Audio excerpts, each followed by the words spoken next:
Hey guys, Sin here, bringing you my survival guide. This is all going to be centered around PvP, and it's also all my opinion. But before I start talking about it, let's talk a little bit about PvE. It is a great tool to learn. But what I do not like about it personally is if you open a box or if you kill an NPC and loot drops, somebody can run behind you and pick it up from that box before you even have a chance to pick it up yourself. So I don't really like it. It's easier to get loot out, but this game mode is not about loot. It's about your experiences as a player. It's about your experiences as a team, and it is golden in PvP. So let's go ahead and just hop in here and get started. When you first spawn, you're going to get a fabric and a painkiller. As soon as you get that fabric and painkiller, go to the crafting bench, craft yourself a piece of clothing. I craft a hat. It's the fastest thing. It's right there when you first get it. Make sure you equip it and then open your map. As soon as you open your map, see what is close to you, helicopter crash or landmark. If you think you can make it to the helicopter crash before another team does, go for it. If you're unsure, head for the nearest landmark. Say you do decide to go for the helicopter crash, but you get there and either another person or another team has beat you to it.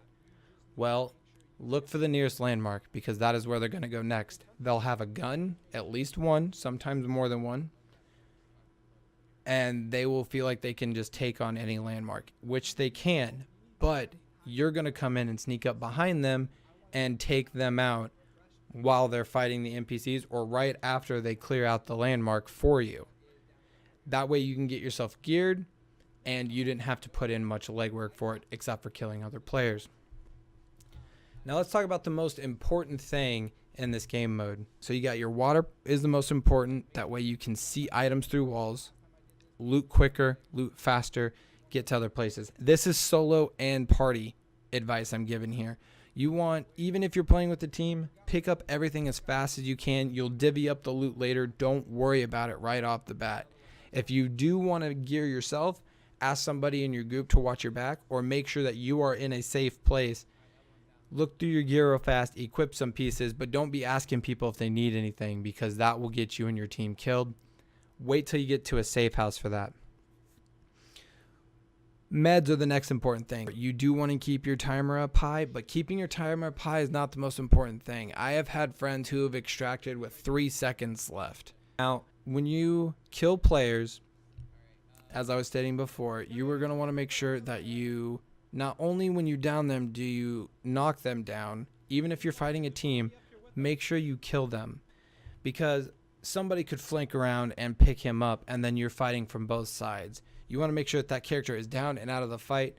And in team situations, I've seen other teams who have just given up when one of their players dies because they all want to play together and they all want to get out together. I've seen teams where if you kill one or two of their members completely dead and loot and kill their bodies, they will just stand there, give up, and let you kill them.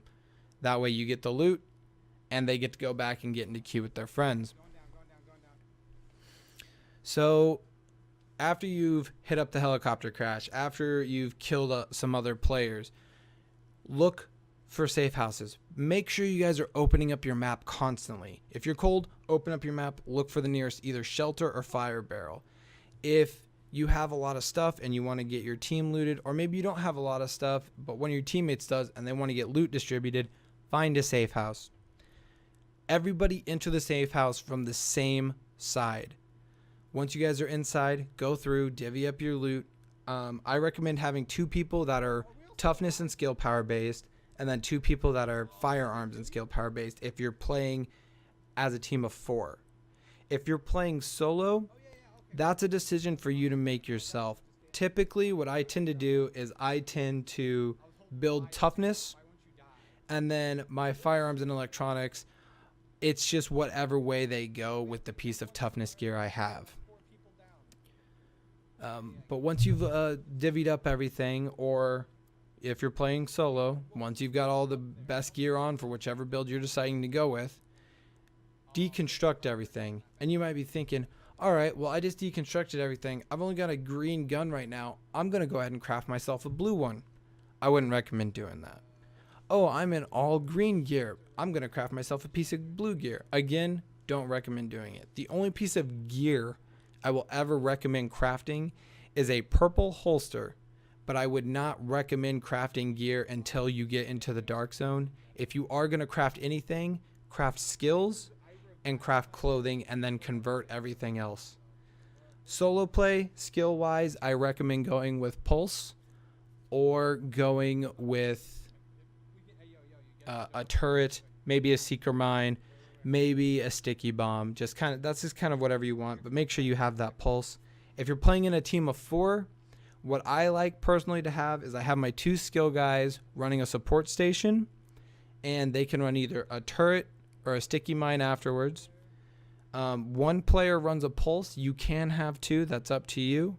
And then pick up a sticky mine or a seeker mine. Now, the reason you don't want to pick up a turret if you're not running skill power is because once you get into the dark zone and you don't have that skill power to support that turret's damage, it's not going to be doing very much. But if you have both of your support players running turrets, they can shred other players as well as bosses and NPCs once you get into the dark zone, or NPCs when you're outside of the dark zone for that matter, to make it that much easier. And it turns a 4-on-4 into a 6-on-4 just because you have the suppressing fire of those turrets. What I'm also going to mention, guys, don't forget your grenades.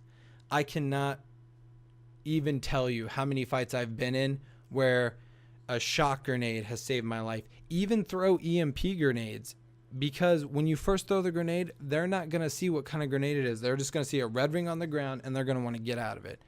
Yes, an EMP grenade does help versus turrets because you can throw them at the turret to knock the turret out and it stops them from skilling. But I use EMP grenades as a scare tactic more so than trying to take out one of their turrets or support stations or something like that. I recommend the exact same thing if you're playing solo.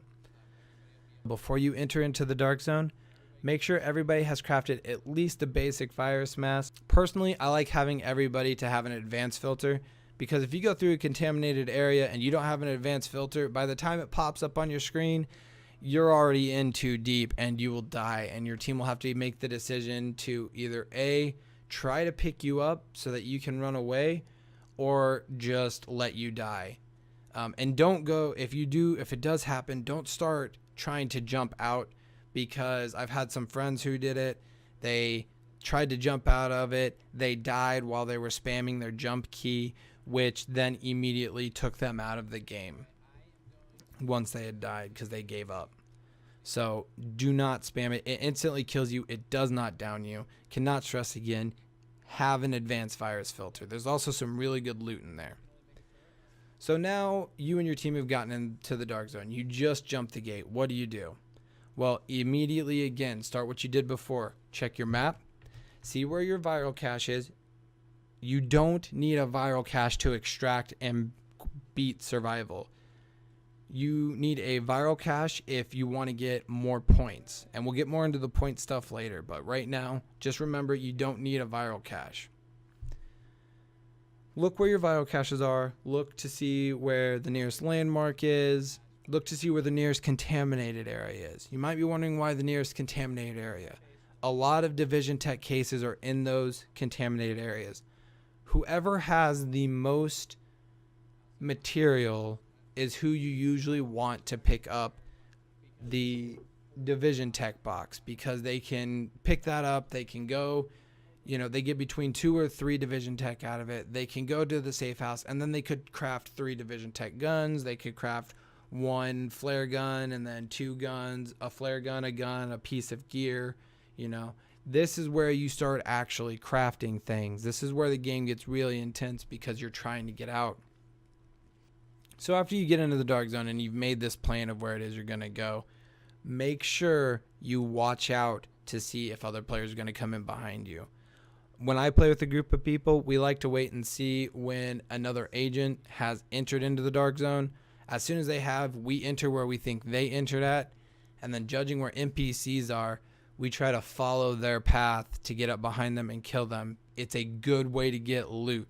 It is the best way to get loot whenever you're in the dark zone, so you can gear yourself out even better.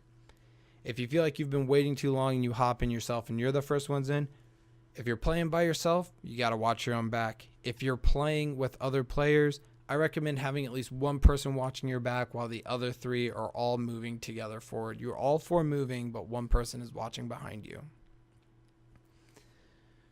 Now, after you've been able to collect some division tech, or maybe you even get to your virus cache, hit up a safe house before you start trying to clear landmarks. I'm not saying you can't clear landmarks before hitting a safe house. I recommend doing it after.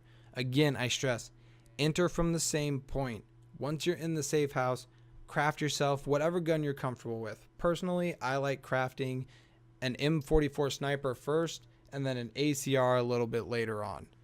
The reason I picked the M44 sniper is because it does large amounts of damage, whether it be to the bosses or to other players. I've suppressed enemy players before by using my M44, shooting them in the arm, dealing, half of their health, a third of their health, depending on their toughness. Or there could be a guy pushing up on you. Once he's behind cover, you can see his head, and you pop his head with one shot from that M44, and he goes down. That is one of the best guns to use while playing survival. Also, while you're going after bosses, the M44 is an incredibly strong weapon to be throwing at... Also, when you're fighting bosses, the M44 does a lot of damage to their armor, and it makes it so much easier to get through it. Hopefully I'll have some clips on here for you guys to take a look and see what I'm talking about. But if your aim is good enough, pick up an M44.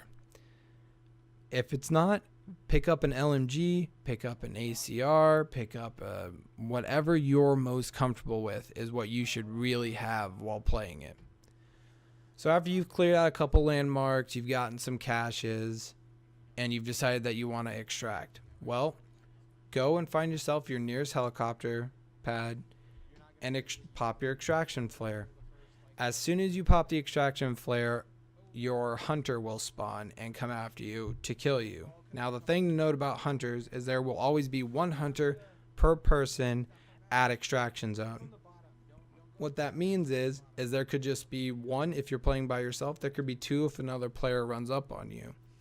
What that also means is if you're playing 4s, 4 hunters are going to spawn to kill you. If another team of 4 runs up to your extraction pad, 4 more hunters will spawn, and it can become hectic. Make sure you and your team stay together. Do not spread out. Keep yourselves healing. Be careful with turrets because the other agents can hack them if they have that skill. They do pop med kits, but they are pretty easy to bring down. If your aim is good enough with an M44, you can drop them in like 2 hits. It's just whatever you are comfortable with. Now, to get the most amount of points out of this, which you've been hearing me talk about, when you extract, you want to have maximum meds, you want to have maximum water, food, you want to have your antiviral cache, painkillers, medicine, and a flare gun be in complete gold gear, and have 2 gold weapons, a gold pistol, so I guess technically 3 gold weapons, and then have all of your clothing be gold, and that is how you will get the most amount of points out of it. Now, you don't need a ton of points to get rank 5 to get all the caches out of it. On a typical game, I extract with 2 gold weapons, a couple pieces of gold clothing, and 1 gold piece of gear. The piece of gold gear I do recommend you picking up first, by the way, is a holster. Picking up a piece of gear for your gloves, gold first, could be a good plan, but your holster is going to give you 3 stats to it. It's the most beneficial. It's what I recommend going with. And as I stated before, if you don't care about points, get yourself a full backpack. Survival caches are the best, but if you don't want to go for survival caches, or maybe you just want gear caches or weapon caches, pick those up. Once your backpack's full, go extract, kill your hunter, and then leave. There's no need to stick around any longer than you need to. Just like when you're out in the light zone, there's no need to stay out there any longer than you need to before you get into the dark zone. Now, again, I'm going to say this one more time. This is just my personal opinion. And so let's just go over the main points again. The most important things to get after you spawn in It's a helicopter pad or a landmark. Always be vigilant for other players because you're really easy to get snuck up on and sneak up on. Water is the most important thing, followed up by medicine and food. Before you get into the dark zone, you do not need to craft anything except for warm clothing and your skills, basic mask, or advanced mask if you would like to go that far. Once you get into the dark zone, you want to be wary of other players, especially if you're first in. Pick up division tech in contaminated zones. Enter in the safe house. Build yourself whatever you're comfortable with. Again, I recommend the M44, a holster, and a flare gun to start. Those are my first 3 things I always build, so that's what I recommend for you. Clear landmarks if you want. If you don't want to clear landmarks, if you don't even want to get your survival cache, if you just want to get out of there, just go straight to an extraction, extract, kill your hunter, and then leave. But one more thing I would like to stress, because I didn't talk about it very much. When it comes to your safe house, I kept saying everybody needs to enter from the same side. That's true. But when you leave, don't enter in from the same side that you left. Or don't leave from the same side you entered. I've had a couple games end early because we had a team following us, and they waited outside the same door that we all entered from, and I had a couple of teammates exit out the same door, get killed, and it turned us in from what would have been a 4v4 fight into a 2v4 fight. But that's all I have for you guys this time. This is something basic. I know it ran a little longer than I wanted it to. I'll try to put some points down below for you guys to be able to click to. I hope you guys enjoyed it. Don't forget to hit that sub button and that like button if you enjoy the video and would see more of these. And I will see you guys in the next one.